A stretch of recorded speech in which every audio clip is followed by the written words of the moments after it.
Millionaire's affair with Mistress exposed in front of guests at a charity gala by his pregnant wife.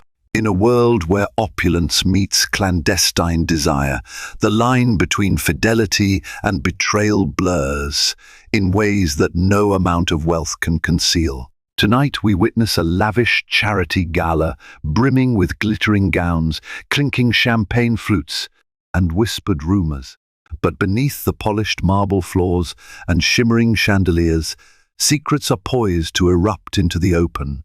At the heart of this elegant soiree stands Alexander Walton, a respected millionaire known for his philanthropic flair, and his radiant pregnant wife, Vanessa. Yet unknown to most, a scandalous affair is about to shatter their pristine image and catapult everyone into a storm of emotions. Alexander Walton always believed in the power of appearances. In his world, success was synonymous with grand galas, silent auctions raising millions for philanthropic causes, and carefully curated guest lists featuring business magnates, minor celebrities, and influential figures from every continent. Since his early 20s, Alexander had built a polished reputation in investment and real estate circles. Initially propelled by a modest inheritance from his late father, he leveraged that into an empire that spanned across multiple cities. Over time, people began to call him a self-made billionaire, though the truth leaned more toward an acute cunning with finances and an uncanny flair for making critical deals. Vanessa Walton, Alexander's wife, had met him 10 years ago during one of his early business ventures.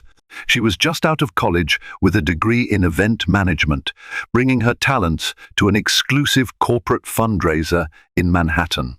One glance at Alexander that night was all it took for Vanessa to become enthralled by his aura. He seemed so different from the many men she'd encountered, glowing with confidence and ambition. Despite their different upbringings, Vanessa came from a middle-class family in suburban New Jersey, while Alexander grew up in a posh Connecticut neighborhood. They bonded over their shared dreams of success, giving back to society, and building a legacy. In the years that followed, they became a power couple in every sense. Vanessa's flair for organizing high-profile events seamlessly merged with Alexander's network and capital. She shaped him into the toast of New York society, ensuring that his philanthropic image sparkled. They hosted annual fundraisers in a rotating roster of breathtaking venues, sumptuous ballrooms, picturesque vineyards, and sprawling estates. In turn, Alexander funded charitable initiatives benefiting children's education, cancer research, and global environmental projects. Their photo ops with notable philanthropists, including real-world figures like Bill Gates and Warren Buffett, adorned every major financial and lifestyle magazine. The Walton name became synonymous with elegance, altruism, and wealth. But behind the gilded curtains, cracks had begun to appear in the Walton marriage. Only a few close friends had any inkling that tensions simmered beneath the surface. Vanessa's pregnancy, a blessing she had yearned for years to have, also carried an undercurrent of anxiety for Alexander. As an only child who had grown up somewhat spoiled, he struggled to imagine how fatherhood would alter his carefully manicured life. Though outwardly supportive, his uncertainties bred a restlessness he tried to ignore. Meanwhile, Alexander's professional sphere required constant traveling: Paris 1 week, Dubai the next, then back to Manhattan for critical merger meetings. Somewhere in between these hectic schedules, an enchanting presence slipped into his life: Isabella Murray. An aspiring art dealer with a sharp mind and exotic features, Isabella was utterly different from Vanessa in temperament and style. This contrast, subtle at first, later became an irresistible magnet for Alexander. He found himself confiding in Isabella about the pressure he felt and the stifling feeling of being tied down by marital expectations. What began as casual conversations in exclusive restaurants over cocktails soon escalated into weekend escapades. Alexander rationalized it as a harmless fling, a much-needed release from the weight of his public persona. For her part, Isabella basked in the attention of a high-profile businessman and leveraged the relationship to gain introductions into art circles she'd only ever dreamed of. She envisioned curating an exclusive gallery featuring the world's top artists and attracting the city's wealthy elite. Alexander's connection was her golden key to that realm. Even as his affair blossomed, Alexander tried to maintain the facade of a devoted husband. He accompanied Vanessa to every prenatal appointment he could, showered her with gifts, and played the part of the doting father-to-be. Yet Vanessa wasn't oblivious. She noticed small changes. The strangely cryptic texts he received during dinner, his sudden urge to keep his phone face down on the table, the lingering smell of unfamiliar perfume. Although her heart twisted with suspicion, she initially dismissed it, hoping the prenatal stress was making her imagine things. She clung to the belief that Alexander was simply preoccupied with business deals. Still, her nagging doubts wouldn't be silenced. She confided in her closest friend, Charlotte, who urged her to keep her eyes open. Charlotte's advice cut through Vanessa's denial like a sharp blade. Before long, Vanessa began quietly gathering clues, phone bills with odd late-night calls, sightings of Alexander's car in neighborhoods where he had no known business appointments, and rumors from a friend who claimed to have spotted him sharing a table with a woman who certainly wasn't his wife. Thus, the stage was set for the fateful charity gala.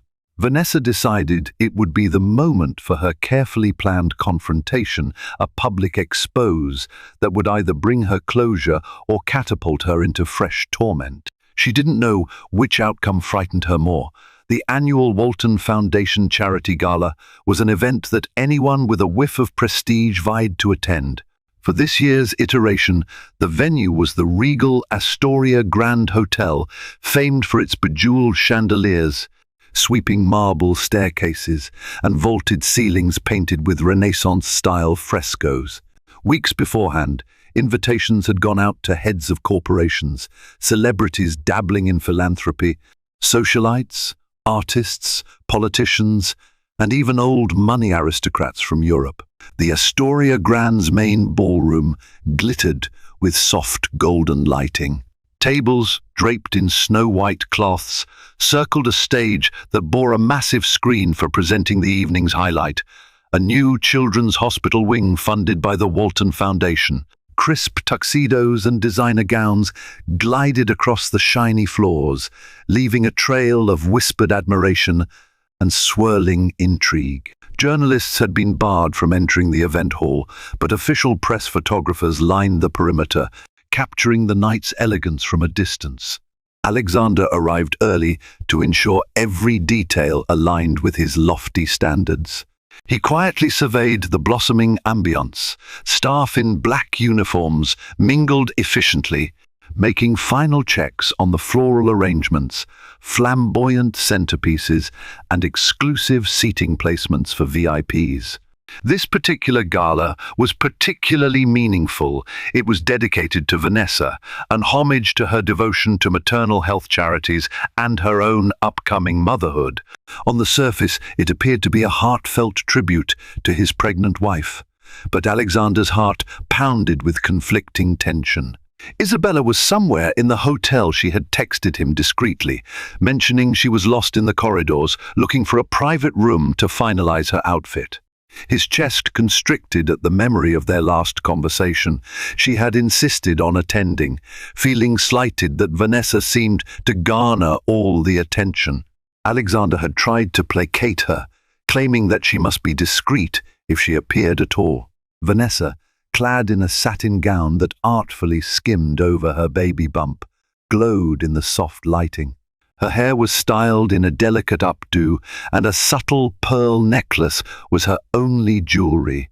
As she greeted early arrivals, she exuded warmth and grace, never letting slip the turmoil in her heart. Inside, she was searching every face, every corner, for signs of the mysterious woman who had slowly eroded her marriage. Guests trickled in: Emma Harrington, heiress of a fashion empire; Robert Kim, a billionaire tech investor who had once collaborated with Alexander; and even some minor Hollywood celebrities hoping to be associated with philanthropic good works. Familiar faces approached Vanessa, congratulating her on her pregnancy, praising her radiant look, and asking after the baby's due date. She smiled through the standard banter, her mind racing. The night's schedule called for an hour of cocktails and socializing, followed by a performance from a reputable jazz band, culminating in a special presentation about the children's hospital project. The highlight would be Alexander delivering a heartfelt speech about fatherhood, hope, and the philanthropic spirit that shaped his and Vanessa's marriage. From across the room, Alexander watched Vanessa with an odd mix of pride and dread.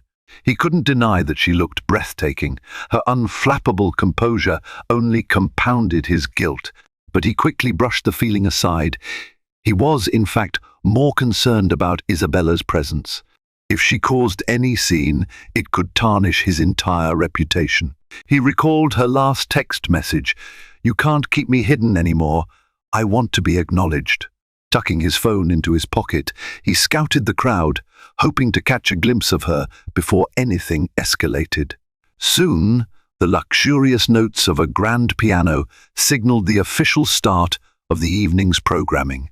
Guests found their assigned seats around the circular tables. At the long head table, Vanessa and Alexander sat with key donors and a few close friends. Glasses of champagne and sparkling juice were raised in a series of toasts. The kaleidoscope of social chatter filled the air, occasionally punctuated by the pop of flash photography. As the gala's momentum built, an uneasy hush fluttered around the edges.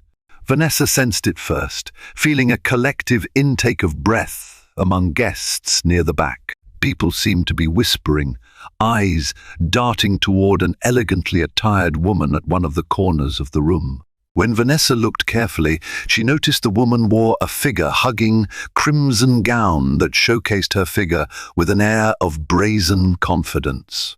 While most women in attendance had chosen subtle, tasteful ensembles, this woman's dress demanded attention. In that instant, Vanessa knew. She recognized the broad strokes of the woman's features from half-forgotten glimpses passing car windows, fleeting reflections on mirrored elevator panels. A pulse hammered. Tamping down a rising wave of nausea, she placed a hand over her belly as though shielding her unborn child from the energy in the room. Alexander's face blanched the moment he spotted Isabella. He faked a cough and leaned toward Vanessa, pretending to comment on the table decorations. Beneath the polished veneer of small talk, his voice quavered. "Vanessa, are you feeling okay?" he asked, trying to divert her attention. She smiled stiffly. "Never better," she replied. Her eyes remained locked on the mysterious beauty in red. If the Astoria Grand's ballroom was a stage, then each guest had a part to play that night. The ambience quivered with tension as whispers traveled from table to table. Some recognized Isabella from other events, or from tabloids that had captured fleeting images of her on Alexander's arm overseas. Others merely sensed that something scandalous was unfolding. Alexander excused himself to use the restroom, weaving through the throng of guests with a tight-lipped smile. He found Isabella stationed near a tall potted palm, seemingly enthralled by a painting of an abstract skyline. She looked like a goddess descended into the mortal realm, fully aware of the stir she was causing. "What are you doing here?" Alexander hissed, trying to keep his voice low enough to avoid drawing extra attention. He stole a glance around them, verifying that no one was within earshot. She turned, her gaze unwavering. "You said you'd handle introducing me to people who can help my gallery aspirations," she replied matter-of-factly. "I see plenty of VIPs here tonight. Why not start now?" Alexander closed his eyes, counting silently to 3. "I told you this event is about Vanessa. For God's sake, she's pregnant. Couldn't we deal with this later?" The corners of Isabella's lips curled with a slight smirk. "You're the one who fed me stories about how you felt trapped, about how you wanted to be free to follow your real passions. Well, I've grown tired of sneaking around. Either you're serious about me, or you're not." Anger flared in Alexander's eyes. "This isn't the place," he muttered, but her expression didn't soften. The tension radiating between them was palpable. Unknown to them, Vanessa had discreetly followed Alexander. She had paused behind a decorative pillar, just in time to hear snippets of the conversation, Isabella's mention of feeling trapped, Alexander telling her to calm down. Unable to hold back the wave of pain and betrayal, she bit her lip, resisting the urge to scream. A swirl of heartbreak, fury, and resignation descended upon her. This was all the proof she needed, no more shadowy denials or half-truths. In a flash, Vanessa composed herself, just as she'd done countless times during high-stakes events. The difference now was that her heart had shattered, and she needed to gather the shards in her trembling hands. She quietly slipped away before they noticed her. If she were to confront him tonight, it would be on her terms, in a manner that would leave no room for Alexander to slip free.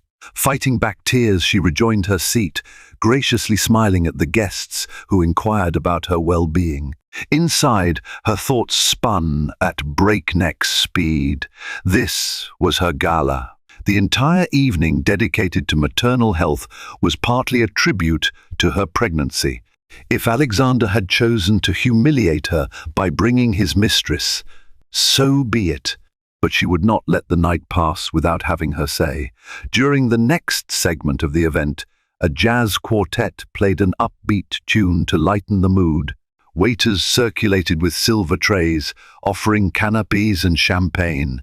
Vanessa wandered among the guests, ensuring they were comfortable, collecting compliments on the breathtaking decor. A few confidants, like Charlotte, sensed something was off. Her composure seemed forced, and her laughter rang hollow. But Vanessa evaded direct questions with the skill of a polished socialite. In a quiet corner, she spotted Jordan Blackwood, Alexander's long-time friend and business associate. Jordan had an eagle's eye for reading situations. "You look like you have the entire weight of Manhattan on your shoulders," he said softly. "Is everything all right?" She placed a hand on her belly. "I'm pregnant and hosting a massive gala. Sometimes it feels like everything's a little overwhelming." He nodded, not entirely convinced. "Alexander and I had a quick chat earlier. He seemed distracted, more than usual, that is." Vanessa forced a small smile. "He's just worried about tonight's donations. He wants to raise a record amount for the new hospital wing." Jordan's gaze flickered with concern, but he took the hint and shifted the conversation. "Well, if you need anything, I'm here," he offered, patting her arm gently. Vanessa thanked him, pivoting away to check on other guests. With each passing minute, a plan solidified in her mind. She recalled the structure of the evening's program. After the jazz set, there would be a short philanthropic video, then Alexander's speech. Finally, there would be an open mic portion where any major donor or special guest could come forward to share personal sentiments or anecdotes about the cause. Typically, it was an opportunity for heartfelt stories about healthcare improvements, dedications of donations, or the announcement of new philanthropic initiatives. Tonight, she would twist that tradition.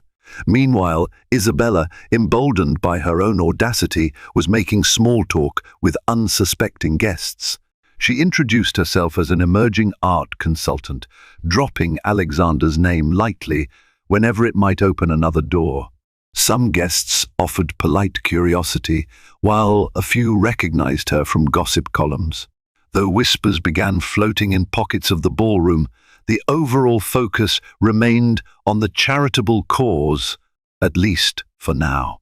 Alexander, for his part, tried to navigate the situation with careful charm. He greeted donors with a wide, practiced smile, ignoring the prickle of sweat on his brow. His gut warned him this night could implode at any moment. All it would take was one spark, Isabella cornering Vanessa, or Vanessa noticing something truly damning. But the truth was, Vanessa already knew. She just hadn't unleashed that knowledge yet. When the jazz quartet ended, the stage lights brightened. A polite hush fell over the ballroom. A short video montage began playing on the screen. Images of children in hospital corridors, smiling nurses, doctors administering life-saving care, and a blueprint for the new pediatric wing.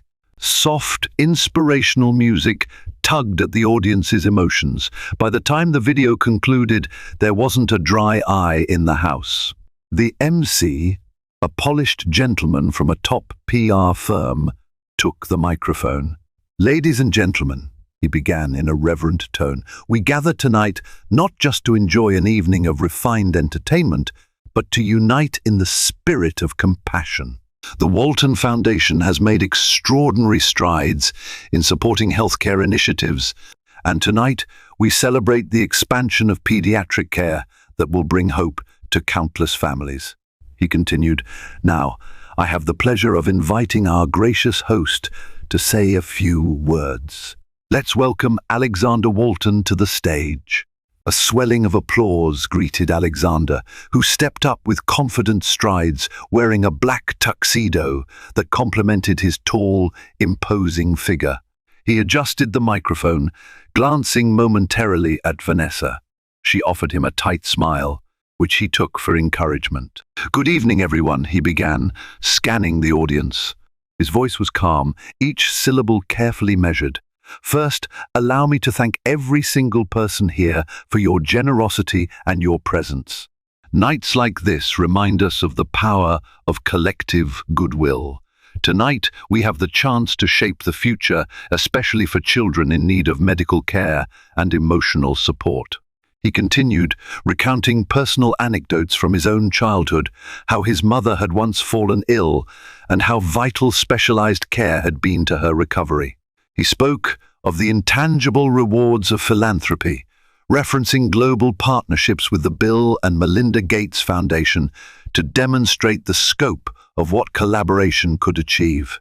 The crowd ate it up. Then he shifted the spotlight to Vanessa. "I also want to express my deepest gratitude to my wife, Vanessa," he said, gesturing toward her. "Her unwavering passion for supporting healthcare causes is the driving force behind tonight's event. As many of you know, we're expecting a child soon. I hope that by the time our baby arrives, we'll be able to celebrate the ongoing progress of this new hospital wing." Vanessa smiled politely, though her heart drummed against her chest. She could sense that the moment of reckoning was drawing near. As Alexander finished his address, the crowd applauded thunderously. The MC returned to the microphone. "Thank you, Alexander, for that heartfelt speech. Before we move on to the next part of our program, we'd like to invite any major donor or special guest who wishes to share a brief message or pledge." A few hands went up. One by one, donors ascended the stage, each giving short, supportive remarks. At the end of each speech, polite applause followed. Alexander and Vanessa remained seated at the head table, politely clapping. Then the MC noticed Vanessa's raised hand. She rarely took the mic during these open segments. Curiosity rippled through the audience. With a welcoming smile, he signaled for Vanessa to come forward. She rose, gracefully making her way to the microphone. The hush in the room grew even more pronounced. Everyone leaned in, expecting a sentimental pronouncement about motherhood or an emotional appeal for further donations. Standing under the spotlight, Vanessa's posture was poised, but the slightest quiver lingered around her lips. She took a quick breath and began, "First, I want to thank my dear husband Alexander for his unwavering support. Tonight's gala is a testament to our shared vision of a world where every child has access to top-notch medical care. A round of applause threatened to surge, but she raised her hand, indicating she wasn't finished. The applause died mid-air, replaced by a collective anticipation. "There's something very personal I need to share," she continued, her voice trembling only slightly. "And while this may not be the typical format for such an announcement, I believe it's the right moment for honesty." Alexander felt ice trickle down his spine. He half stood, uncertain. The large room fell completely silent. Vanessa looked out over the expectant faces. "For months, I've known that Alexander, my husband, has been carrying on an affair." She paused, letting the words land like thunder in the silent ballroom. Gasps punctuated the hush. A few guests instinctively glanced at the woman in the crimson gown. "I discovered this through various means: phone records, eyewitness accounts, even overheard whispers. Yet tonight, I had the unfortunate privilege of seeing the other woman here, in the very space dedicated to a cause close to my pregnant heart." A collective gasp rippled across the hall. The tension snapped like a tight bowstring, turning the crowd into a living, pulsating chorus of shock and confusion. Alexander's eyes went wide, his face draining of color. Vanessa pressed on, her voice resonating with firm resolve. "I did not plan to make a spectacle, but I can't, in good conscience, stand here and pretend that everything is perfect. So many of us donate our time and resources to philanthropic causes, often forgetting that charity begins at home through honesty, respect, and loyalty. Tonight, I choose to be transparent, because illusions have a way of hurting more than the truth ever could." The audience sat in stunned silence. Some whispered to each other in horror or disbelief. Others stared in awe of Vanessa's composure amid such raw heartbreak. Before anyone could move, Isabella, seated off to one side, rose from her chair. Dressed in her crimson gown, she commanded the crowd's attention with a theatrical wave of her hand. "This is absurd," she spat, her voice shrill. She moved toward the stage, ignoring the stunned faces around her. Alexander tried to intercept her, but she sidestepped him. The MC, thoroughly flustered, attempted to maintain decorum. "Ma'am, perhaps we should." Isabella cut him off, climbing onto the stage. She grabbed a second microphone from a nearby stand, her cheeks blazing with a mix of anger and shame. "You want to talk about illusions, Vanessa? Let's talk about how your so-called devoted husband called our affair a necessary diversion from a marriage he found stifling." The audience erupted into hushed exclamations, and camera phones discreetly emerged from handbags. Security personnel hesitated, unsure whether to intervene. Alexander darted up the steps, his expression pleading. "Isabella, stop! This isn't the time or place." Vanessa, tears brimming in her eyes, stared at Isabella. "You came here. This was your choice. Now be honest. What did you expect to happen?" Isabella's chest heaved.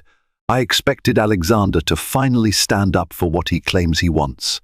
She whirled on Alexander, her words slicing the silence. "We talked about divorces, about fresh starts. You said, 'Enough.'" Alexander bellowed, his voice echoing across the walls. He spun to face the audience, his panic laid bare. "Everyone, please, this is a misunderstanding. Isabella, please step off the stage." His pleas were lost in the chaos. The crowd murmured, a sea of anxious faces. Some were aghast at the sheer drama. Others seemed bizarrely intrigued by the real-life soap opera unfolding before their eyes. More than a few were surreptitiously filming the meltdown on their phones. Vanessa's voice cut through the tumult, quiet but resolute. "I'm pregnant, Alexander," she said, each word measured. "I believed we were building a life together.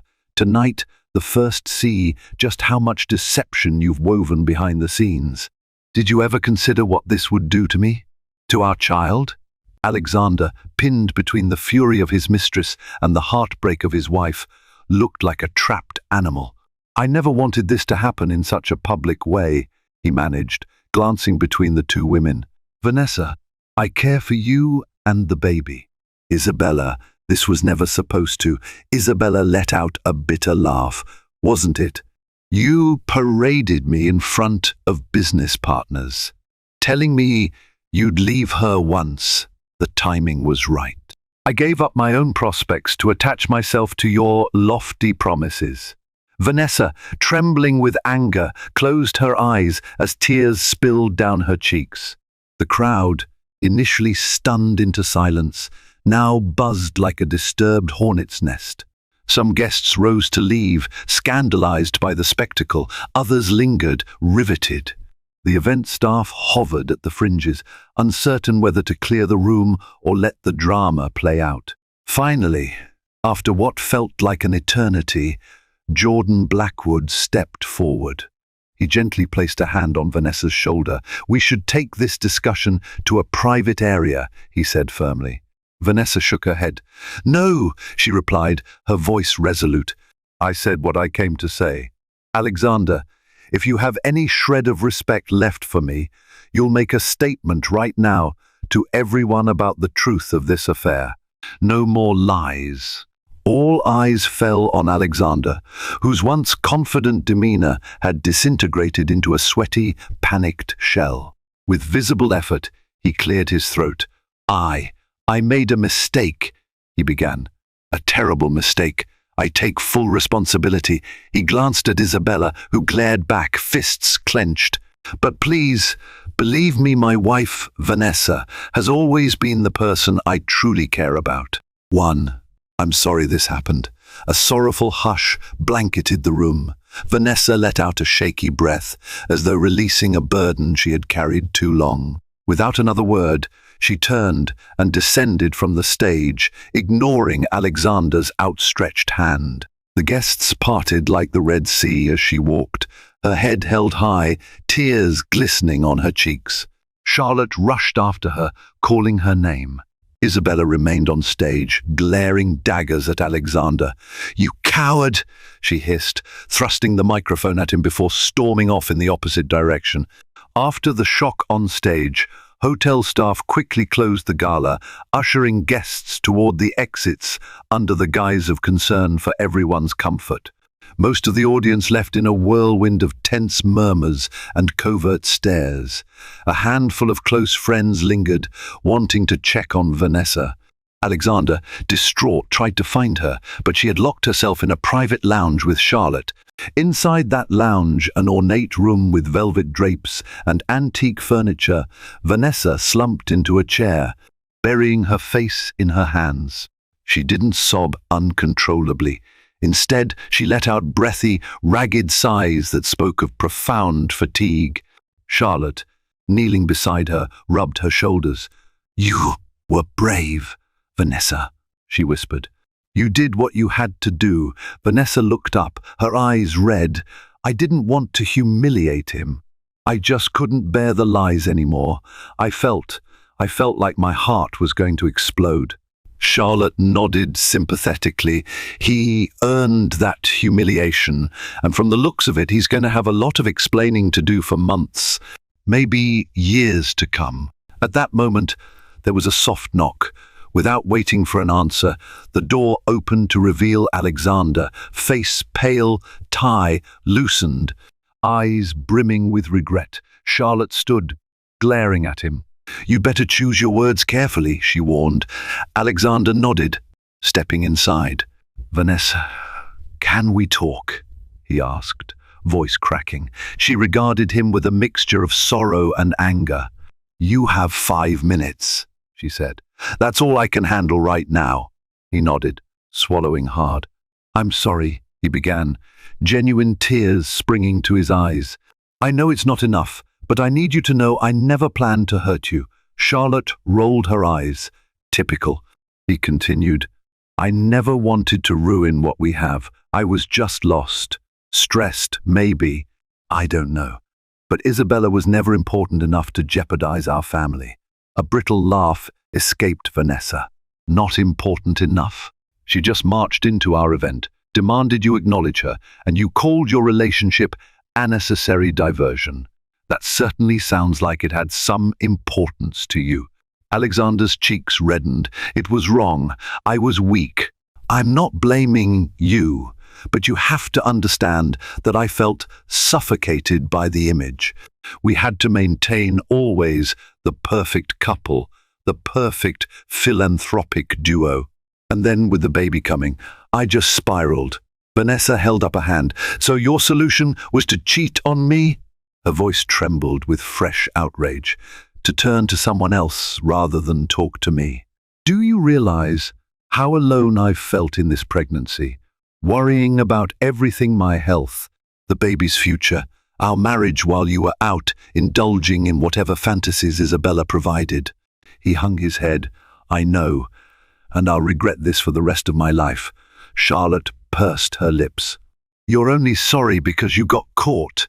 Vanessa's hand instinctively stroked her belly, as though drawing strength from the life growing within her. Tears welled up again, but she blinked them away.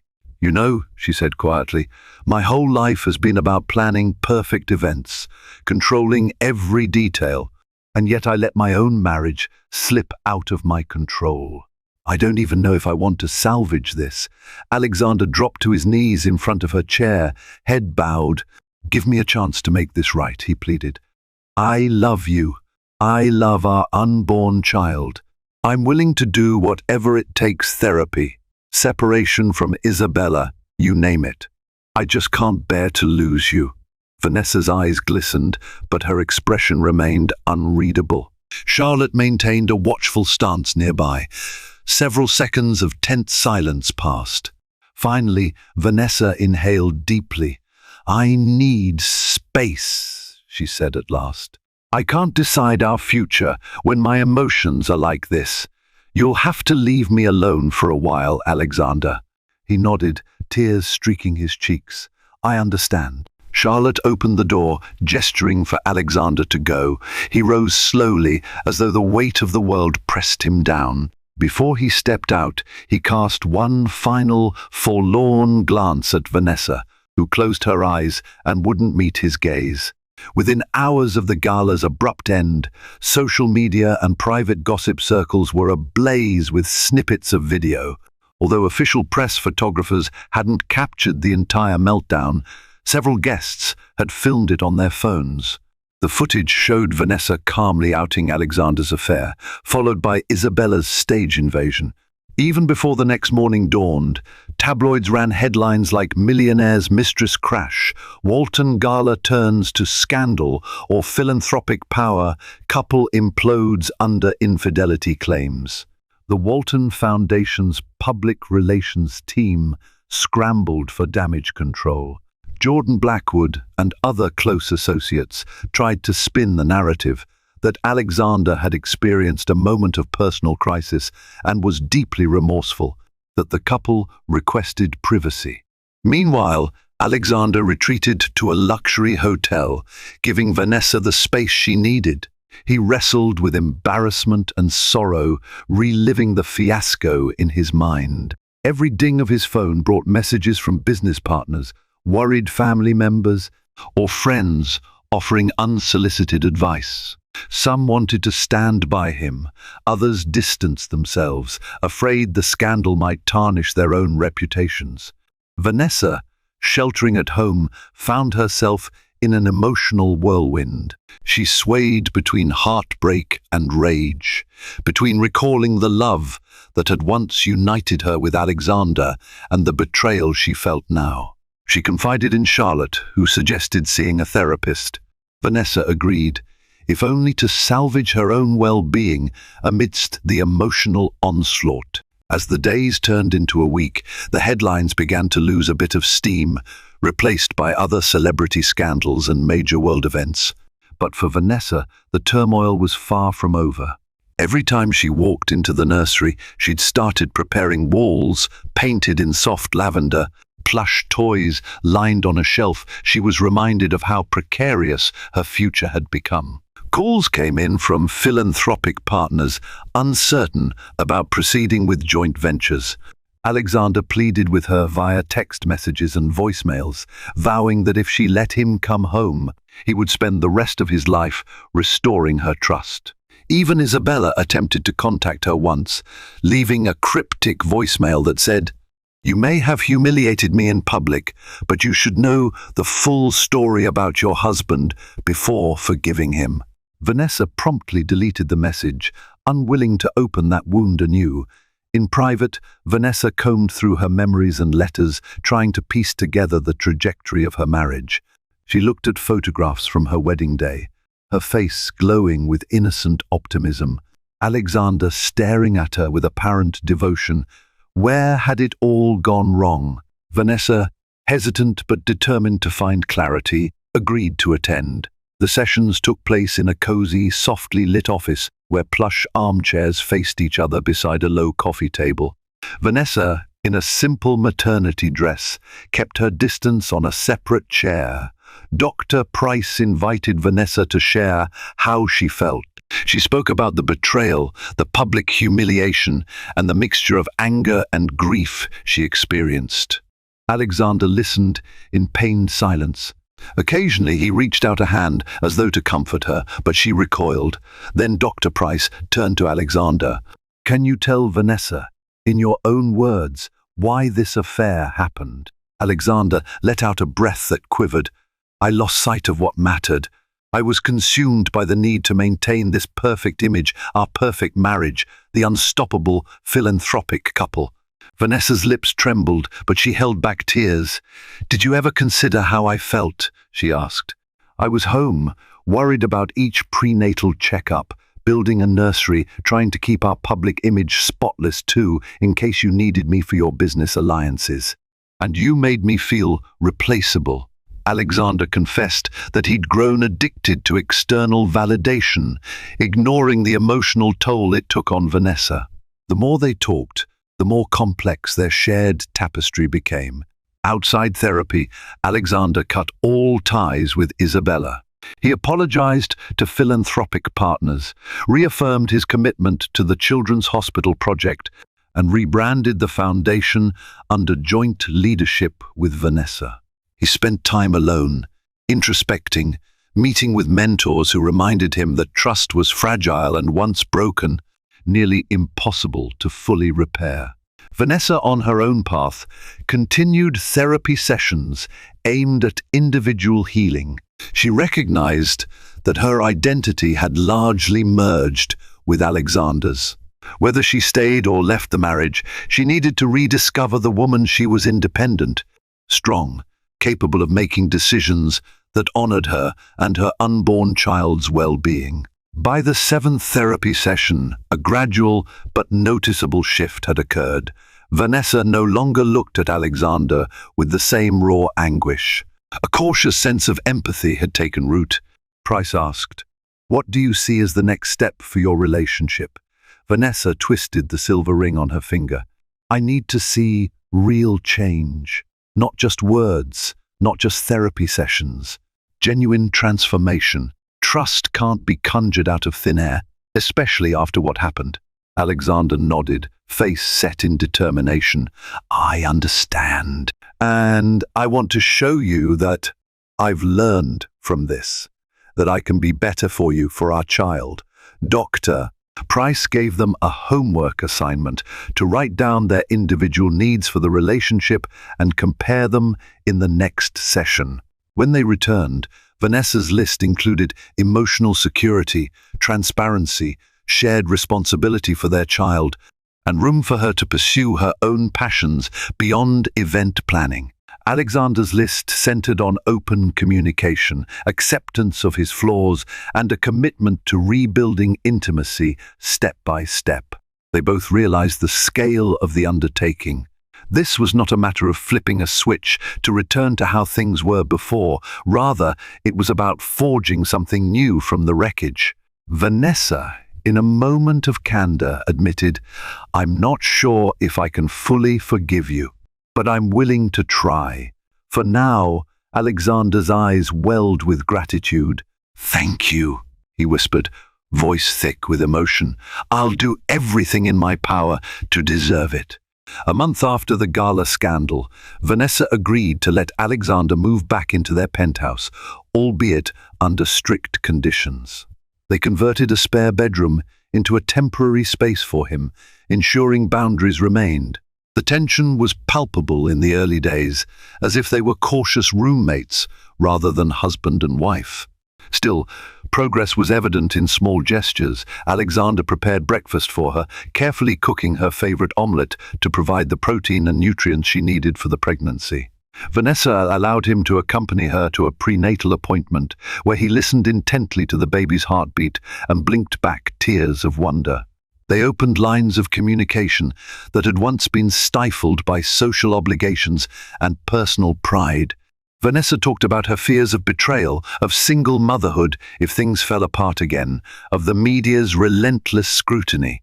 Alexander opened up about his anxiety over fatherhood, fearing he wouldn't be good enough or present enough for his child. Nights were still hard, though.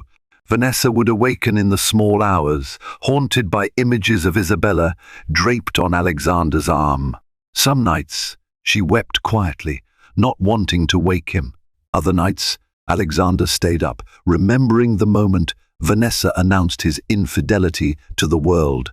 He'd cradle his head in his hands, replaying the memory of that hush in the ballroom, of how he'd betrayed the one person who always had his back. As Vanessa's pregnancy neared its final trimester, she and Alexander started re-emerging into public life cautiously.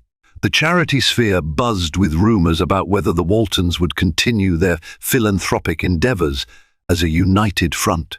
To address the swirl of speculation, they orchestrated a modest press conference at a children's shelter they had long supported. Standing before a half-dozen reporters, Vanessa wore a simple dress that gracefully accentuated her baby bump. Alexander stood beside her, posture stiff but resolute. Their publicist gave a brief introduction, emphasizing the Walton Foundation's ongoing commitment to maternal and child health care. Then Vanessa spoke. She reaffirmed her dedication to the shelter's programs, underscoring the importance of stable, nurturing environments for children. Alexander followed with a statement about personal accountability, subtly referencing his own recent struggles without delving into the salacious details. They fielded a few questions about how they intended to move forward, carefully focusing on philanthropic work. While the event was subdued, it marked a pivotal moment. They were showing a united front, not necessarily a perfect union, but a work in progress. A day later, tabloids ran more measured headlines, such as Walton's Rebuild Trust, renew commitment to charity. Some cynics scoffed, calling it a publicity stunt. Others applauded their willingness to repair the damage. In Vanessa's 8th month, she went into early labor one stormy night. Raindrops pounded the penthouse windows when a sharp pain tore through her abdomen, doubling her over. Alexander, ever vigilant, rushed to her side. Heart pounding, he led her to the car and drove through the downpour to the hospital. Hospital corridors blurred around them, overhead fluorescents, nurses in scrubs, beeping machines. Vanessa clutched Alexander's hand, tears mixing with sweat as contractions racked her body. Fear warred with anticipation in Alexander's mind, the enormity of impending fatherhood hitting him like a tidal wave. They spent hours in the labor and delivery suite, doctors monitoring the baby's heartbeat. Finally, just before dawn, their daughter entered the world with a strong cry. Vanessa, exhausted, smiled through her tears as a nurse placed the tiny newborn in her arms. "She's beautiful," Alexander whispered, leaning over them both. In that fleeting instant, all illusions of grandeur, all social facades, melted away. It was just the three of them, forging a connection that felt deeply real. Vanessa watched Alexander cradle the infant, gentle tears rolling down his cheeks. She saw both vulnerability and resolve in his eyes. A spark of hope glimmered within her. Maybe they could rebuild something that, while different from before, might be stronger because it was grounded in honesty. In the weeks after their daughter's birth, the penthouse's atmosphere transformed. Bottles of formula, diapers, and baby blankets replaced the usual decor of brand new floral arrangements. Laughter echoed through the halls when Alexander attempted to change diapers for the first time, fumbling with tapes and wipes. Sleep deprivation became their new normal, yet each sunrise also brought a sense of renewal. Vanessa noticed Alexander's genuine effort. He reduced his traveling schedule, cancelled a few high-profile engagements, and devoted most of his time to her and the baby. He immersed himself in fatherly duties, from midnight feedings to lullabies hummed softly by the crib. Some nights, he'd wake with the baby so Vanessa could rest, all in a silent gesture of atonement for past neglect. One afternoon, as they sat in the nursery, Vanessa spoke quietly. "I don't know if I'll ever fully forget what happened," she said, rocking the baby in her arms. "But I see how hard you're trying. It means more to me than I can express." Alexander took her free hand. "I don't deserve your forgiveness, but I'll keep working for it." Vanessa's lips curved into a faint smile. Their daughter made a soft cooing sound, as though chiming in to this fragile moment of reconciliation. Across town, Isabella had seemingly disappeared from the public eye. Rumors flew. Some said she'd left for Europe to reinvent herself as an art curator. Others believed she'd latched onto another wealthy patron. But for the Waltons, her absence was a relief. They still occasionally braced themselves for renewed drama, half expecting her to resurface with fresh accusations. So far, she had not. Months later, the Walton Foundation unveiled the newly completed pediatric wing, adorned with bright murals and cheerful decorations. Vanessa attended the ribbon cutting, cradling her baby in one arm, with Alexander at her side. Smiles flashed for the cameras, capturing a husband and wife who had journeyed through betrayal and anguish, yet emerged determined to rebuild. In a private moment, away from photographers, Vanessa pressed her daughter's tiny hand against the plaque dedicated to the Walton family. Alexander wrapped his arm around Vanessa's waist. "Here's to starting over," he murmured. She nodded, tears gathering in her eyes, not of sadness this time, but a cautious optimism. They would always carry the memory of that fateful gala night, the world discovering the cracks in their marriage. It would remain a cautionary tale about how illusions shatter under the weight of truth. Yet the genuine love they found in those shattered pieces had the potential to be stronger and more enduring than anything built on a facade. And so, their story continued not as the fairy tale once believed, but as a testament to the messy, complicated, and sometimes redemptive nature of real life. Thank you for journeying with us through the highs, lows, and unexpected twists of Alexander and Vanessa Walton's life. This story of love, betrayal, heartbreak, and resilience reminds us that behind every glamorous facade, real struggles loom, and sometimes it takes a scandalous exposure to spark the kind of change we didn't even realize we needed. If you've been moved by their challenges and inspired by their road to redemption, we invite you to join our community. Let us know your thoughts in the comments. Have you ever experienced or witnessed a shocking betrayal? What would you do if you were in Vanessa's shoes? He was a titan of industry, a man who commanded boardrooms and built empires with the same ruthless precision he used to curate his life.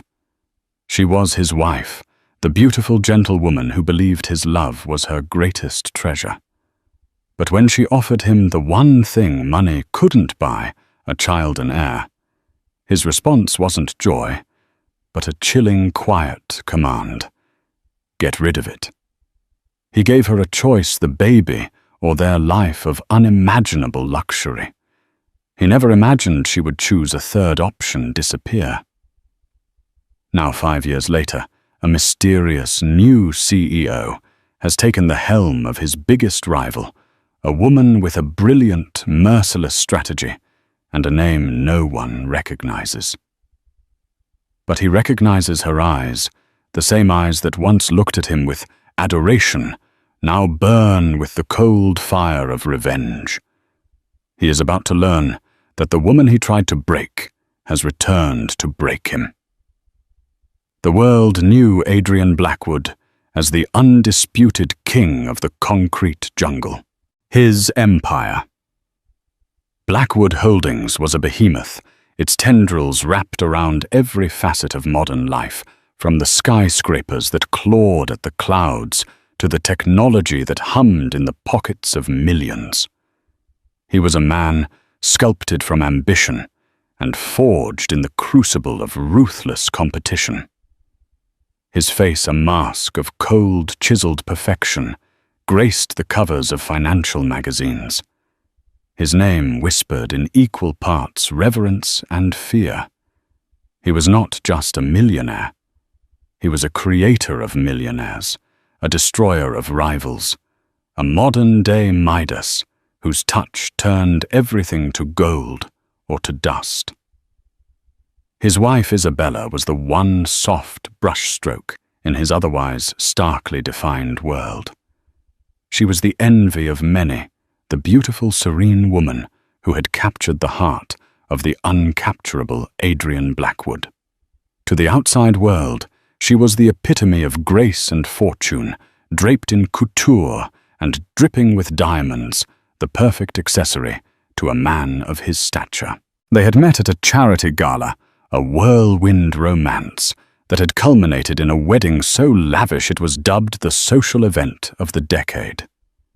Isabella, an art historian with a gentle soul and a love for the timeless beauty of the past, had been swept off her feet by his charisma, his power, the sheer force of his will.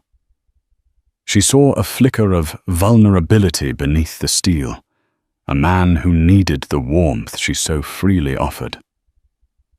Their life was a meticulously curated tableau of wealth. Their penthouse apartment, a glass and steel eyrie perched atop one of his own skyscrapers, offered a panoramic God's-eye view of the city. It was a space of minimalist perfection, all clean lines, monochromatic palettes, and museum-quality art.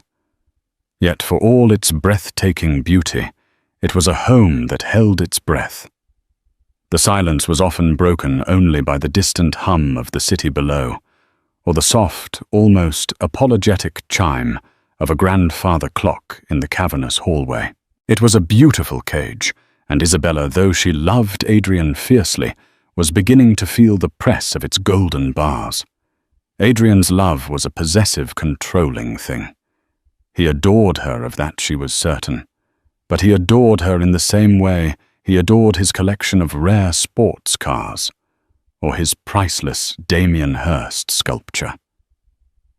She was a beautiful object to be admired, to be shown off, to be kept pristine and untouched by the ugliness of the world. He dictated her schedule, chose her friends, and even curated her wardrobe, his praise the currency for which she unwittingly bartered her own identity. She had given up her career at the museum, her small circle of bohemian friends, her quiet life of books and art, all for him. And for a time his love had been enough, but a quiet, insistent longing had begun to bloom in Isabella's heart, a desire for something more, something real, something that was truly hers. A child, an heir to the Blackwood dynasty? Yes, but more than that. A tiny, warm, living being to fill the echoing silence of their lives, to infuse their gilded cage with the chaotic, messy, beautiful reality of love. She imagined a small hand in hers, the sound of laughter bouncing off the cold marble floors, a reason to exist beyond being Mrs. Adrian Blackwood. She had been feeling unwell for weeks, a persistent fatigue, and a new sensitivity to the world around her. At first she had dismissed it as the languor that sometimes crept upon her in her idle life. But then a dawning, electrifying possibility had taken root. With trembling hands, she had taken a home pregnancy test, the two stark pink lines appearing like a miraculous, life-altering sunrise. Joy pure and unadulterated had flooded her so potent it left her breathless. This was it. This was the key. The answer, the one thing that would transform their perfect house into a real home. This would surely melt the final layer of ice around Adrian's heart. He would be a father. The fierce protectiveness he showed for his company, for her, would now be directed towards their child. She imagined him, the great Adrian Blackwood, brought to his knees by the tiny grasp of his own son or daughter. She decided to tell him that evening. He was hosting a dinner party, a command performance for a coterie of his most powerful business associates and their lacquered wives. Isabella, as always, was the perfect hostess. She moved through the glittering crowd with an ethereal grace, a secret smile playing on her lips, her hand instinctively, protectively straying to her still flat stomach. The gown Adrian had chosen for her, a column of silver silk that shimmered like moonlight on water, felt different tonight. It felt like a chrysalis, the beautiful casing for the incredible transformation happening within her. Later, after the last guest had departed, leaving behind the ghost of expensive perfume and the faint scent of cigar smoke, she found Adrian in his study. He was standing by the floor-to-ceiling window, a glass of whiskey in his hand, the city lights a carpet of captured stars at his feet. The power that radiated from him was almost a physical force. Adrian. She began, her voice softer than she intended. He turned his eyes the color of a stormy sea, fixing on her. A faint smile touched his lips, the rare, possessive smile that always made her heart flutter. You were magnificent tonight, my love. The perfect hostess. They were all enchanted by you. Thank you, she said, her heart hammering against her ribs. She walked towards him, her silver gown whispering against the plush carpet. She took a deep breath, her eyes shining with all the love and hope in her heart. Adrian, I have something to tell you. Something wonderful. He raised an eyebrow, a flicker of genuine curiosity in his gaze. Oh, we're going to have a baby. The words tumbled out soft and full of wonder. I'm pregnant. She waited for the explosion of joy, the embrace, the triumphant laugh. She waited for him to sweep her into his arms, to share in the monumental, world-altering significance of her announcement. Instead, the silence in the room deepened, becoming heavy, suffocating. The faint smile on Adrian's face did not widen. It simply vanished. His eyes, which a moment ago had held a spark of warmth, turned to chips of ice. The hand holding the whiskey glass was perfectly still. He looked at her, truly looked at her, but the man she loved had been replaced by the cold, calculating CEO of Blackwood Holdings. And then he spoke, his voice quiet, devoid of any emotion, a voice that could sign off on the destruction of a company with the same chilling calm. No, he said. Isabella's smile faltered. No what? What do you mean? No. I mean, no, he repeated, taking a small, deliberate sip of his whiskey. You will not be having a baby. You will make an appointment. You will get rid of it. The words hit her with the force of a physical blow. The air rushed from her lungs. The glittering city lights blurred into a meaningless smear. Get rid of it, she whispered the words, tasting like poison in her mouth. Adrian, This is our child, our baby. It is a complication, he said, turning his back on her to once again face the city he owned. A distraction. Our life is perfect as it is. A child changes everything, and not for the better. The noise, the mess, the demands. It is an unacceptable disruption to our business, to our lives, a disruption. She repeated, her voice trembling with a mixture of disbelief and a dawning, horrifying understanding. Adrian, it's a life. Our life together. I thought you would be happy. He finally turned back to her, his face an unreadable mask of stone. Happiness is a well-managed portfolio, Isabella. It is a rising stock price. It is the acquisition of a rival. It is not soiled diapers and sleepless nights. Our marriage is an asset, a successful merger of my public image and your beauty. A child is a liability. Tears welled in her eyes, hot and bitter. So that's all I am to you. An asset. A part of your portfolio. You are my wife, he said, as if that explained everything. And you will do as I say. I have built this life for you, for us. I have given you everything you could ever desire. I will not have it jeopardized by this sentimentality. He walked over to his desk, his movements precise and controlled. He picked up a pen and a piece of his personal embossed stationery. He scribbled a name and a number on it. It was the name of a private clinic, one known for its discretion and its wealthy clientele. He held it out to her. Make the call tomorrow. I will have my assistant arrange everything.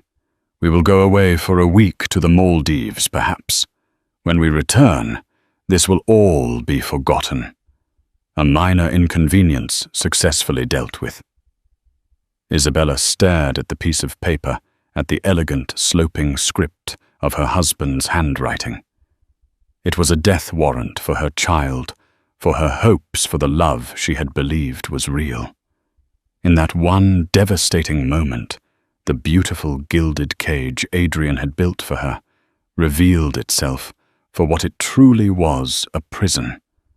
And she, its beautiful, prized captive. The tears that had been welling in her eyes now fell freely, tracing cold paths down her cheeks. She looked at the man she had married, the man she had loved with every fiber of her being, and saw a stranger, a monster in a bespoke suit. She didn't take the piece of paper. She didn't say another word. She simply turned and walked out of the study. Her silver gown, once a symbol of her beautiful life, now feeling like a shroud. The grandfather clock in the hall chimed once, a lonely, mournful sound that echoed the shattering of her heart. Adrian Blackwood had made his demand. He had drawn his line in the sand. And as Isabella walked through the silent, cavernous rooms of their perfect home, a new, terrifying and yet liberating thought began to take shape in her mind. He had given her a choice, the baby or their life together. But he had never, not for 1 second, considered that she might just choose the baby and a life of her own. The king had made his decree, but he had forgotten one crucial thing, even the most beautiful songbird. When its cage becomes a tomb, will find the will to fly. The night was a long, dark and sleepless torment. Isabella lay in their vast, cold bed, the space beside her empty. Adrian had not come to her. He had remained in his study, the Titan in his tower, confident in his decree, certain of her compliance. The thought was a fresh stab of pain. He didn't see her as a partner, a person with her own heart and mind. He saw her as an extension of his will, a beautiful automaton programmed for obedience. Every kick of the tiny life inside her was a silent, powerful protest against his command. This was not a complication. This was a person, her person. A fierce, primal wave of protectiveness washed over her, so potent it extinguished the last embers of her naive love for Adrian. The man she had adored was a phantom, an illusion she had desperately wanted to believe in.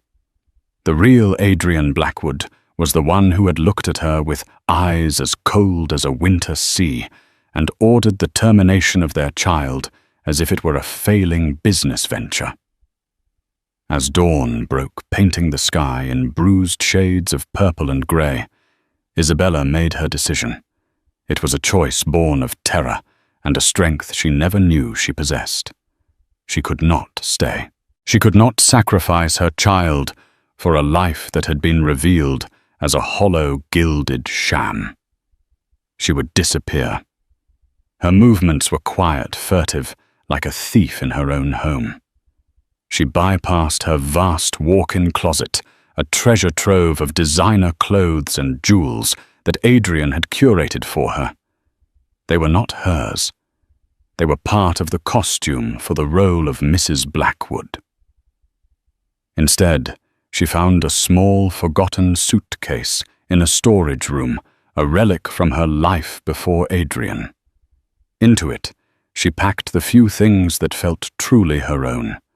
A worn copy of 100 Years of Solitude, a framed photograph of her parents, a simple, faded sundress that she had loved. She took no jewelry, save for the simple gold locket her grandmother had given her, which she wore around her neck, hidden beneath her blouse. She paused her hand, hovering over her wedding and engagement rings, glittering obscenely on her dressing table. With a surge of revulsion, she left them. They were shackles, not symbols of love. The final and most crucial part of her plan required a level of cunning she was surprised to find within herself. She knew Adrian's world was one of surveillance and control. Her credit cards would be tracked. Her known associates watched. She needed cash and a way to vanish from the grid. She remembered a conversation she'd overheard Adrian having weeks ago. A boastful, careless remark about a rainy day. Fund, a physical safe hidden in his home office behind a false panel in the mahogany bookcase. He had been gloating to a business partner about having untraceable assets, a contingency for unforeseen market volatility. The irony was not lost on her. He was about to experience a different kind of volatility. Her heart hammered as she slipped into his inner sanctum, the room where her dreams had been so cruelly executed just hours before. The air was still thick with the scent of his whiskey and his cold, unyielding authority. Following the memory of his words, she ran her fingers along the spines of leather-bound first editions. Behind a copy of The Art of War, she felt a slight give. The panel clicked open, revealing a small black digital safe. Her blood ran cold. A code. Of course there was a code. She tried the obvious, his birthday, the date of their anniversary, the ticker symbol for his company. Nothing. Panic began to bubble in her chest. Then her eyes fell on the framed photograph on his desk.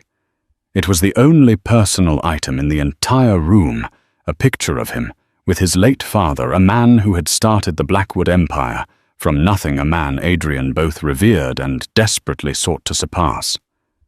She remembered Adrian once mentioning the date his father had founded the company, a date he spoke of with almost religious reverence. With trembling fingers, she punched in the 6 digits. The safe beeped and clicked open. Inside were stacks of cash euros, dollars, Swiss francs, and several bearer bonds as untraceable as currency. She took a fraction of it, enough to survive, to build a new life, but not enough to suggest a calculated, greedy theft. She was leaving a life of unimaginable wealth, She was not a thief. She was a refugee. Just as she was closing the safe, her eyes caught something else, a slim leather-bound journal tucked into the back. It was her husband's private journal. A wave of guilt washed over her, but it was quickly replaced by a desperate need to understand. She took it. It was a long shot, but maybe, just maybe, it held a key, a clue, a reason. With the cash and the journal secured in her bag, she penned a short, simple note. Adrian, I cannot do what you ask. I am choosing my child. Do not look for me. Isabella. She left it on her pillow, a final stark message in the vast empty bed. Then, with one last lingering look at the life that had almost cost her everything, she walked out. She didn't take the private elevator. She took the service lift, her simple suitcase a stark contrast to the opulence she was leaving behind. She emerged into the bustling, anonymous streets of the city, a ghost leaving a palace. Her first stop was a small, out-of-the-way electronics store. She paid cash for a cheap, disposable phone and a new SIM card. Her old phone, the one Adrian had given her, she dropped into a public trash can. It was her digital leash, and she was now free of it.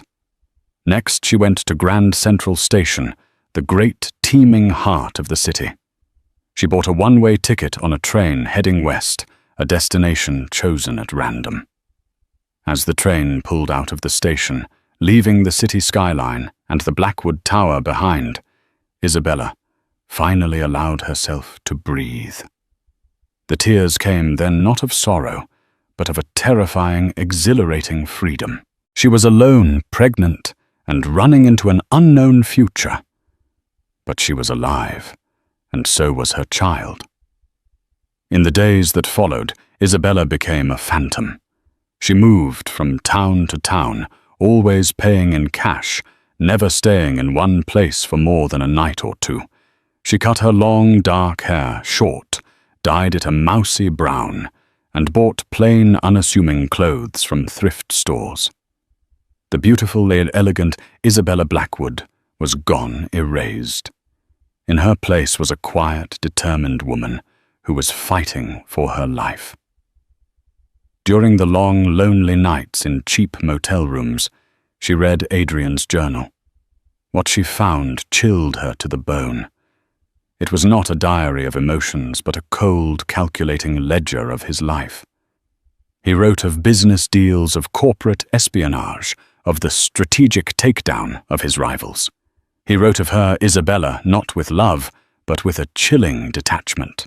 She was his greatest acquisition, a valuable social asset, her beauty and grace a significant boost to the Blackwood brand. He detailed his plans for their future, a future that included no children, whom he referred to as unnecessary drains on resources and emotional capital. He believed love was a weakness, a sentiment that could be exploited by his enemies. The journal was the final, brutal confirmation of the truth she had been too blind to see. He had never loved her. He had only owned her. Her journey eventually led her to a small, quiet town in Oregon, nestled in a valley and surrounded by towering pine trees. It was as far from the cold, steel and glass world of Adrian Blackwood as she could get. She rented a small, furnished apartment above a bookshop using a fake name and a story about being a writer seeking solitude.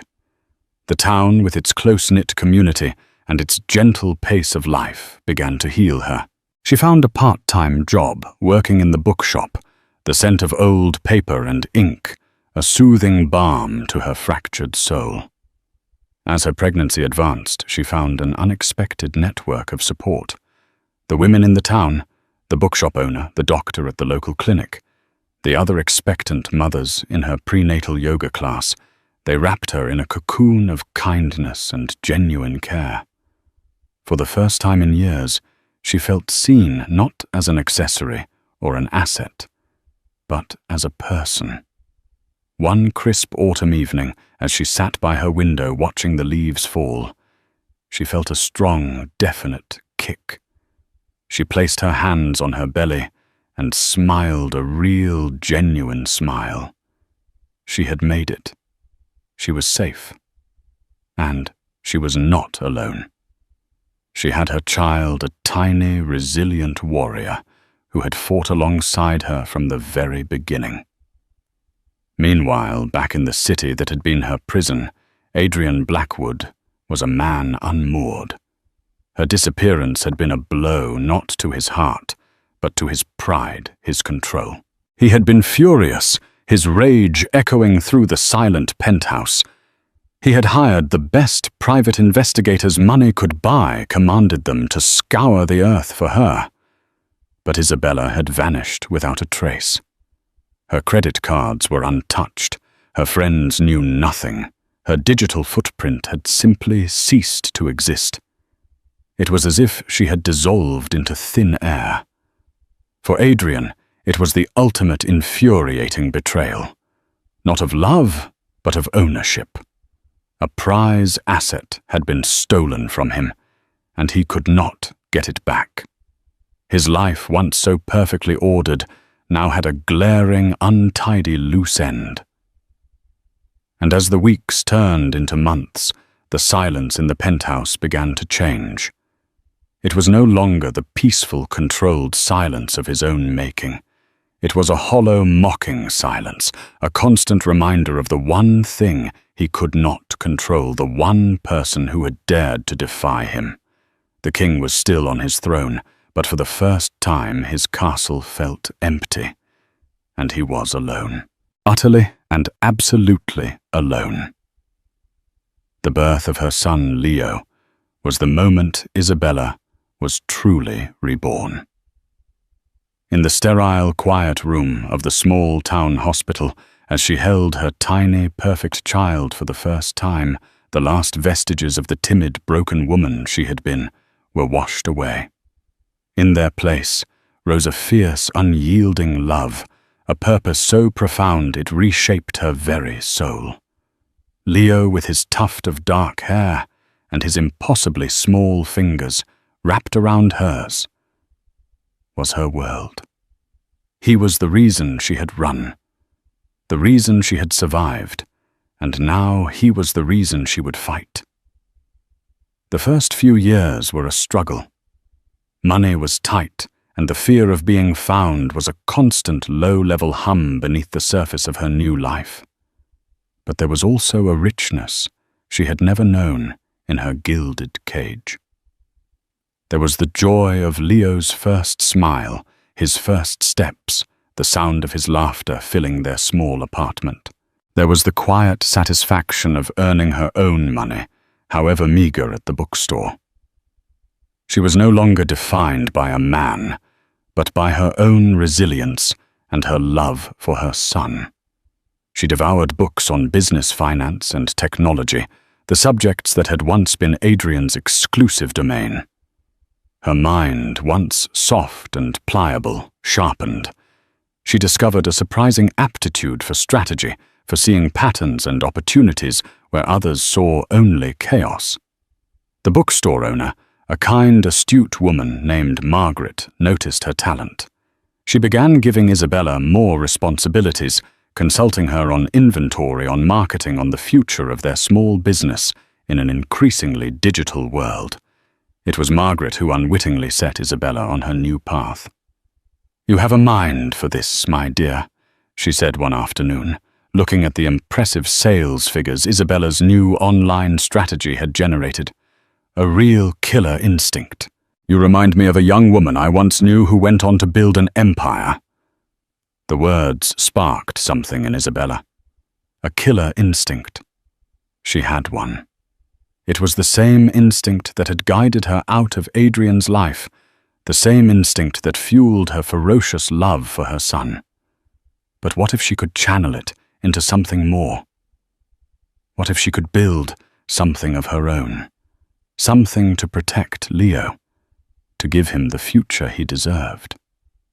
She began to study the corporate world with a new hungry intensity, and her focus inevitably drifted back to the world she had fled, to Blackwood Holdings, and to its chief rival, a dynamic but struggling tech firm called Phoenix Enterprises. Phoenix had innovative ideas, brilliant engineers, but lacked the ruthless leadership and strategic direction to truly challenge Adrian's dominance. It was an eagle with clipped wings, powerful but unable to soar, using a pseudonym. Isabella began participating in online investment forums, her analyses of Phoenix's stock and market position so sharp and insightful that she began to gain a following. She saw their weaknesses, their missed opportunities, their potential. She saw a path to victory where they saw only a stalemate with Blackwood Holdings. Her anonymous online persona nemesis became a legend in certain financial circles. Her predictions were uncannily accurate, her strategic advice brilliant. She caught the attention of the board of Phoenix Enterprises, who were desperately seeking a new leader, a new vision to save their company from being swallowed by the Blackwood behemoth. They tried to discover the identity of this mysterious nemesis, but Isabella, ever cautious, had covered her tracks perfectly. Then Leo had a health scare, a severe asthma attack that had landed him in the hospital, his small body struggling for breath. The fear she felt was a cold, sharp knife in her heart. The local clinic was wonderful, but they didn't have the specialists or the advanced equipment he might one day need. For the first time, Isabella felt the sharp pinch of her limited resources. Her son deserved the best, the kind of security that only real power and wealth could provide.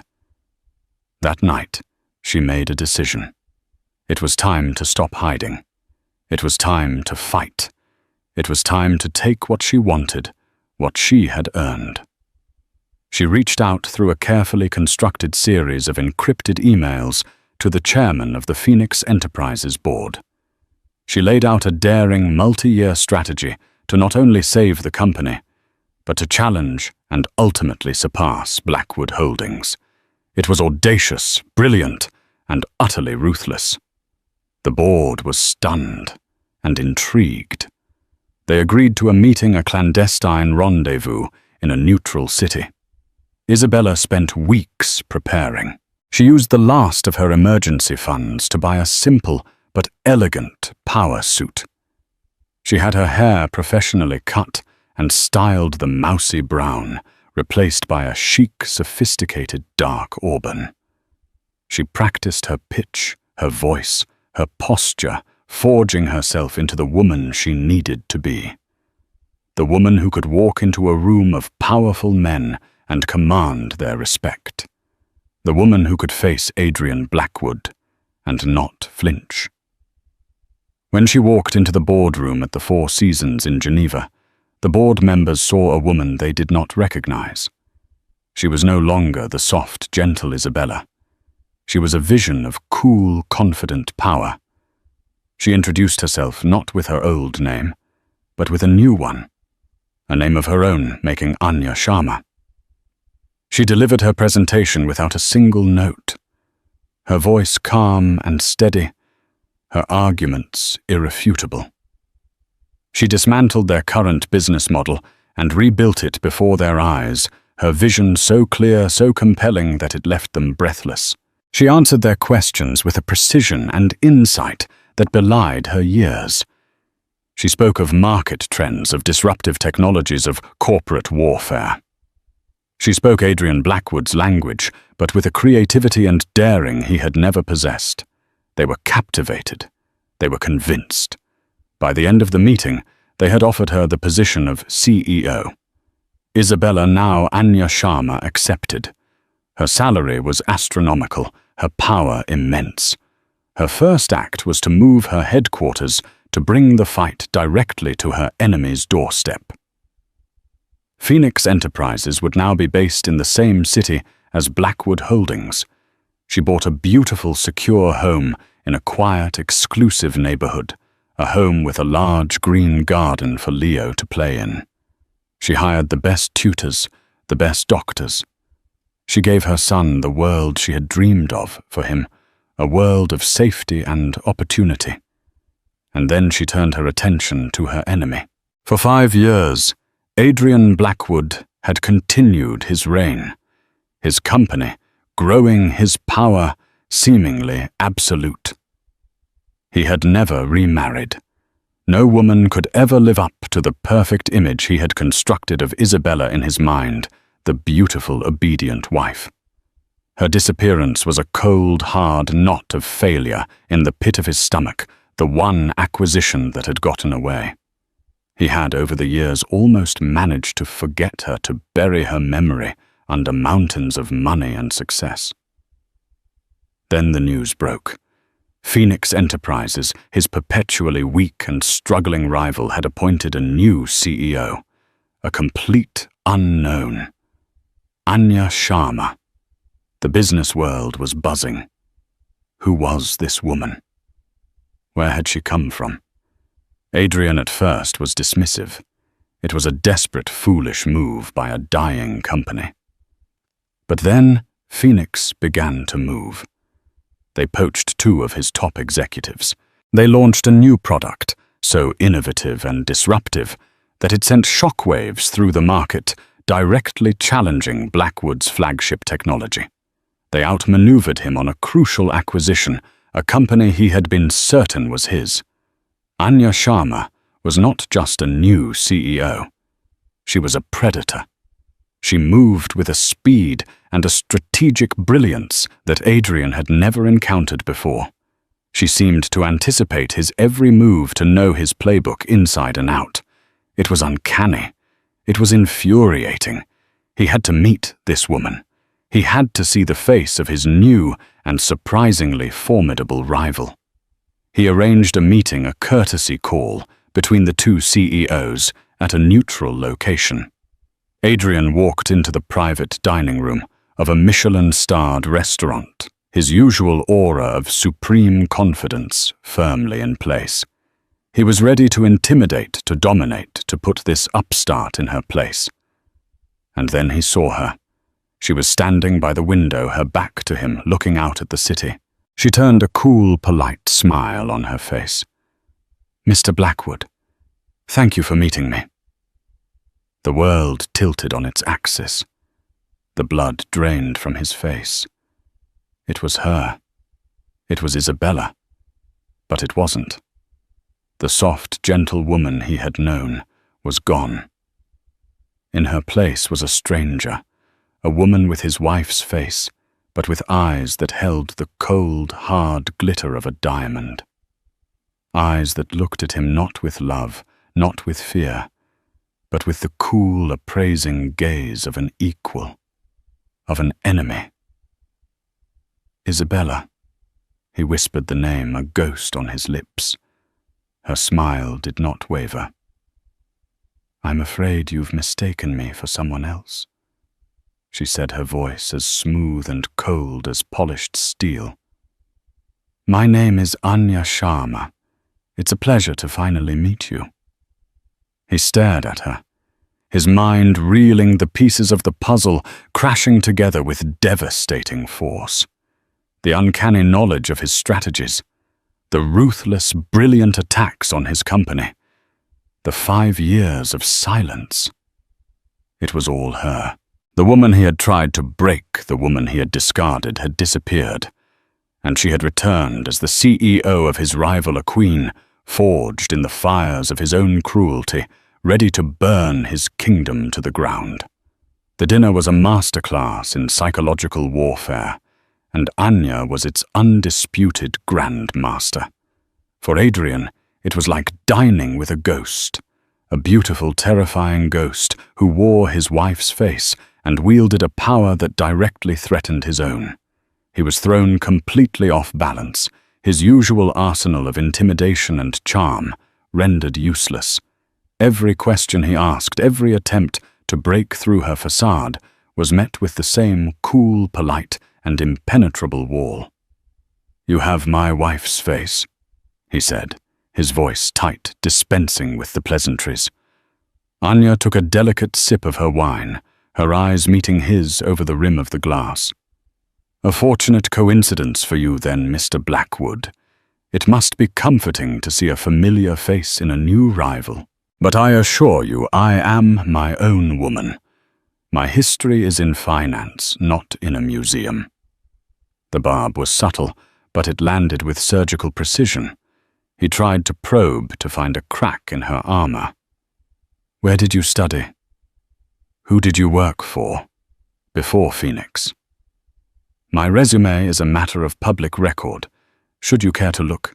she replied smoothly, though she knew he would find a carefully fabricated but impeccable work history. She had spent a small fortune and called in every favor to construct the identity of Anya Sharma, a brilliant but reclusive financial prodigy who had made her fortune in private equity in Europe. It was a ghost story, but a believable one. "But I find discussions of the past to be unproductive. I am far more interested in the future, specifically the future of the market share currently held by Blackwood Holdings." Adrian felt a surge of his old anger. "You're playing a dangerous game. Phoenix Enterprises is a minnow swimming in a shark tank." "My shark tank." Anya's smile was thin and sharp. "Perhaps the minnow has evolved, Mr. Blackwood. Perhaps it has grown teeth." She leaned forward slightly, her voice dropping to a confidential conspiratorial tone. "For instance, your upcoming bid for the government's 5G infrastructure contract. A cornerstone of your 5-year growth plan, I believe. It would be a shame if a competing bid, one that is more innovative, more cost-effective and, dare I say, more ethically sourced, were to be submitted." Adrian's blood ran cold. The details of his bid were one of the most closely guarded secrets in his company. How could she possibly know? The thought that she had a mole, a spy deep within his organization, was a violation he couldn't stomach. The paranoia began to creep in. Who could he trust? The dinner ended with a cool, formal handshake. Adrian left in a state of turmoil he hadn't experienced since his company's tumultuous early days. He felt outmaneuvered, exposed. He had gone to the meeting to assess a rival, and he had left feeling like he was the one who had been dissected and found wanting. He went back to his office and did what he did best. He declared war. He launched a ruthless campaign against Phoenix, cutting prices on his products to undercut theirs, launching a smear campaign in the financial press and poaching their key suppliers. He would crush Anya Sharma and her upstart company. He would remind her who was king. But Anya was always one step ahead. It was as if she had a copy of his playbook, because in a way she did. She had lived with the author. She knew his arrogance, his blind spots, his reliance on brute force over subtlety. For every move he made, she had a countermove ready. He cut prices. She launched a premium high-end version of her product that appealed to a different demographic, creating a new revenue stream. He smeared her in the press. She gave an exclusive, charming interview to a respected journalist, painting herself as a dynamic innovator, and him as a corporate dinosaur, trying to stifle competition. He poached her suppliers. She had already secured exclusive contracts with new, more innovative partners overseas. The battle for corporate supremacy raged, and the business world watched enthralled. Anya Sharma was a phenomenon. She was fearless, brilliant, and she was winning.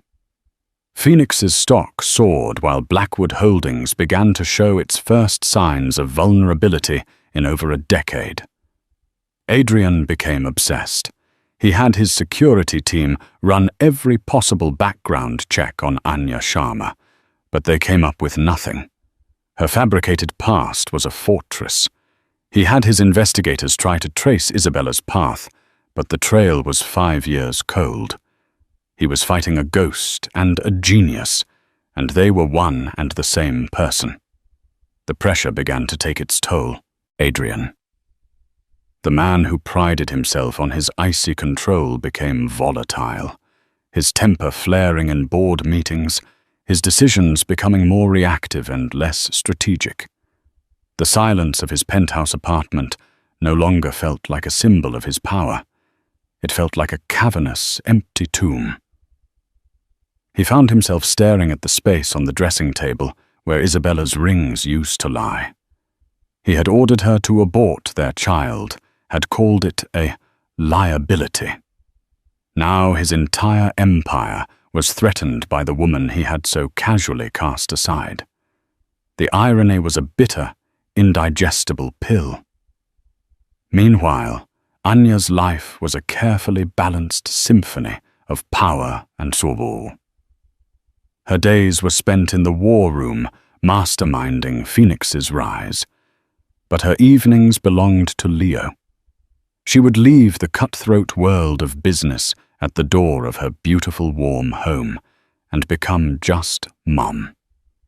They would build Lego castles, read stories, and bake cookies. Leo was a bright, happy, and loving child, oblivious to the corporate war being waged for his future. He was her anchor, her true north, the reason for her fight. One evening, as she was tucking him into bed, he looked at her with his serious dark eyes so like his father's. "Mum," he asked, "do I have a dad?" Anya's heart clenched. It was the question she had been dreading. She sat on the edge of his bed and took his small hand. "Everyone has a father, sweetie," she said softly. "Yours, he lives very far away, and he wasn't able to be a part of our lives." "Is he a good person?" Leo asked, his voice small. Anya hesitated. What could she say? How could she explain the man who was both his father and her nemesis? "He's a very powerful man, Leo," she said carefully. "But sometimes powerful people make mistakes. They hurt people they are supposed to love. The most important thing for you to know is that your mom loves you more than anything in the entire world, and I will always, always keep you safe." She kissed his forehead, her love for him a fierce protective fire. As she walked out of his room, her resolve hardened. This wasn't just about revenge anymore. It was about justice. It was about ensuring that Adrian Blackwood could never again harm her or her son. It was about building a fortress around their lives, so strong that his shadow could never touch them again. The war was about to escalate. Anya knew that to truly win, to secure her son's future and topple Adrian's empire, she couldn't just keep countering his moves. She had to land a decisive, crippling blow. And she knew just how to do it. She had something Adrian didn't. She had his journal, the cold, calculating ledger of his sins. For years she had kept it locked away, a painful reminder of the man she thought she knew. But now she saw it for what it was, a weapon that contained details of deals, of tactics, of a corporate philosophy so ruthless it bordered on the illegal. It was the key to his destruction. But using it was a risk. It would expose her own past her identity as Isabella. It would bring the private war into the public eye. And she didn't know how that would affect Leo. As she wrestled with the decision, a new player entered the game, a twist she could never have anticipated. She received an anonymous email. It contained a single encrypted file. When she opened it, she found a detailed dossier on a series of secret offshore accounts held by Blackwood Holdings accounts used for illicit payoffs and to hide undeclared profits. It was a smoking gun proof of massive financial fraud. At the bottom of the email was a single sentence: "He destroyed my family too. Use this, a friend." Anya stared at the screen, her heart pounding. She wasn't the only person Adrian Blackwood had ruined. She had an ally, a ghost from Adrian's past, who wanted revenge as badly as she did. The journal was her weapon, but this was a nuclear bomb. Adrian Blackwood thought he was fighting a business rival. He had no idea he was fighting a coalition of the damned, the ghosts of his own making rising up to claim their pound of flesh. The final act was about to begin, and the fall of the king was imminent. The anonymous email landed in Anya's encrypted inbox like a thunderbolt. It was a dossier dense with financials, routing numbers and dates, a meticulously detailed map of Adrian's secret empire of fraud. The message attached was brief, chilling in its simplicity. "He destroyed my family too. Use this, a friend." The words confirmed a grim reality. She was not the only ghost haunting Adrian Blackwood. He had built his kingdom on a graveyard of ruined lives, and now the spirits were rising. This dossier was more than a weapon. It was a mandate. Her original plan for a precise surgical takedown felt insufficient. This was no longer just about her or Leo. It was about justice, the kind of justice that requires a public stage and a fallen king. While Anya forged her new weapon, Adrian was spiraling in his own fortress of paranoia. The war with Phoenix was a bleeding wound to his pride and his company's bottom line. His board was whispering his investors were nervous, and the aura of invincibility he had cultivated for decades was beginning to crack. In his desperation, he ordered his investigators to abandon all pretense of subtlety and dig into every aspect of Anya Sharma's personal life. He wanted a weakness, a pressure point he could squeeze until she broke. They found one. They found Leo. When the file containing the investigator's report and a candid photograph of the boy landed on his desk, Adrian's world came to a halt. He stared at the picture of the small child playing in a park, his dark hair ruffled by the wind, his expression one of serious concentration as he examined a ladybug on his finger. It was like looking at a phantom. He saw his own father's eyes, his own childhood face staring back at him. The age, the timeline, the uncanny resemblance, the pieces slammed together with the force of a physical blow. This was not Anya Sharma's son. This was his. The complication he had ordered erased from existence. A storm of emotion the likes of which he hadn't felt since he was a powerless boy himself ripped through him. There was shock, yes, and a flicker of something that might have been regret, a ghost of a lost future. But these were swiftly consumed by the emotion that had guided his entire life, possessiveness. The boy was a Blackwood. He was his, an asset that had been stolen from him. In the twisted calculus of his mind, regret transformed into rage, and rage into a strategy. He saw a path to victory, a way to reclaim everything. He would take the boy. He unleashed his legal team, a pack of sharks who smelled blood in the water. A lawsuit was filed, a brutal public petition for paternity and full custody of Leo Blackwood. The documents painted Anya Isabella as a manipulative, unstable kidnapper who had abducted his son and was now using him as a pawn in a corporate vendetta. He would prove she was an unfit mother and take back what was his. When the papers were served, Anya felt not grief or fear, but a fury so cold and pure it was almost serene. He had done the unthinkable. He had weaponized their child. He had aimed his cannons not at her corporate empire, but at her heart, at the one pure and sacred thing in her life. The war was no longer about stocks and market share. It was about survival. He had left her no choice. He had to be annihilated, his power to harm her, or her son erased from the earth. The stage for the final act was the grand ballroom of the Pierre Hotel, the venue for the annual Blackwood Holdings shareholder meeting. This was Adrian's cathedral, the place where he renewed his vows of power before his disciples. He stood at the podium, a vision of bespoke confidence, his voice resonating through the opulent room as he spun tales of future growth and dismissed the temporary market turbulence caused by his rival. He was mid-sentence when the grand doors at the back of the ballroom swung open. Anya Sharma walked in. A hush fell, a wave of shock silencing the room. She was the enemy, the serpent in their garden, and she had just breached the gates of the palace. She was not alone. Holding her hand was Leo, his small face a mask of solemn curiosity.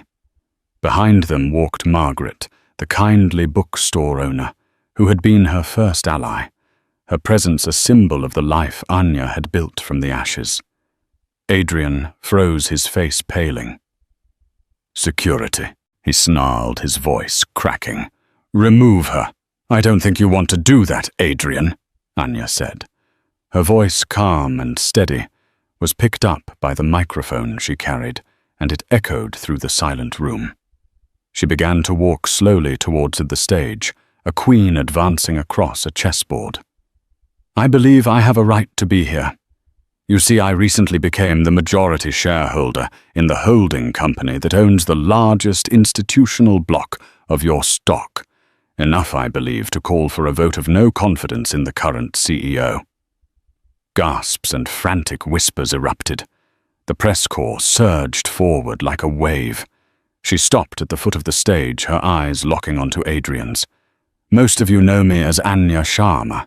That is the name I chose for myself, but the name I was given was Isabella." She paused, letting the weight of the name settle. "Isabella Blackwood." The room exploded.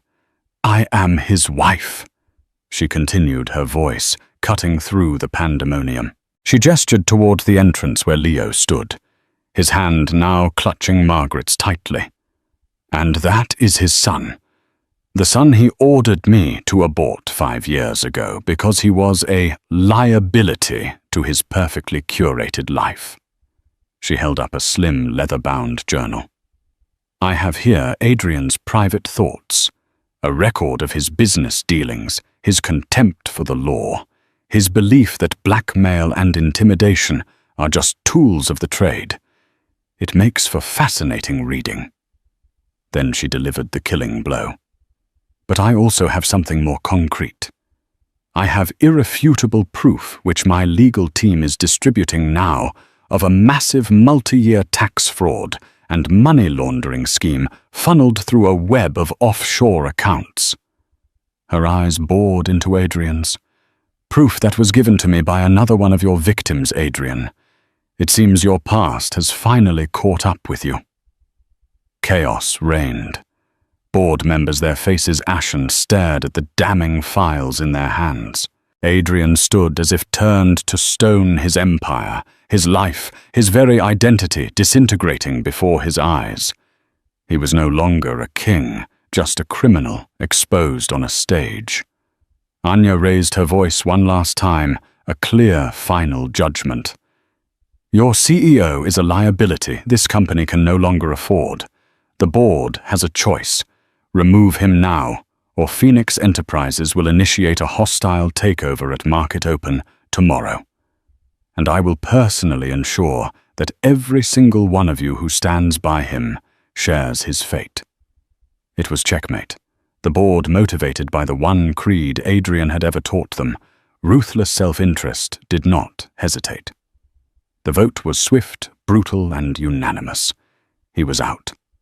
As security guards, the very men who served his will moments before, gently but firmly escorted the broken man from the stage. His vacant eyes met Anya's. He saw no triumph in her gaze, no gloating, only the placid, unyielding finality of a debt that had finally been paid in full. The king had been deposed not by a rival army, but by the queen he had created in the crucible of his own cruelty. In the end, it wasn't just about revenge. It was about reclamation. Anya Sharma, the woman born from Isabella Blackwood's ashes, didn't just take his company. She built a better one. Phoenix Enterprises under her leadership became a titan of industry, known not just for its innovation, but for its ethical practices. She proved that success doesn't have to be paved with the ruin of others. Adrian Blackwood faded into obscurity, a modern-day Lear raging against the storm of his own making his name a cautionary tale whispered in boardrooms. Anya never denied Leo the truth of who his father was, but she taught him that a name doesn't define a man. His actions do. She had disappeared with nothing but the child he rejected, and returned with the one thing he could never understand. A strength that wasn't built on power, but on love. What did you think of Anya's ultimate checkmate? Was it justice, or was it a revenge as cold as his own heart? Let us know your thoughts in the comments below.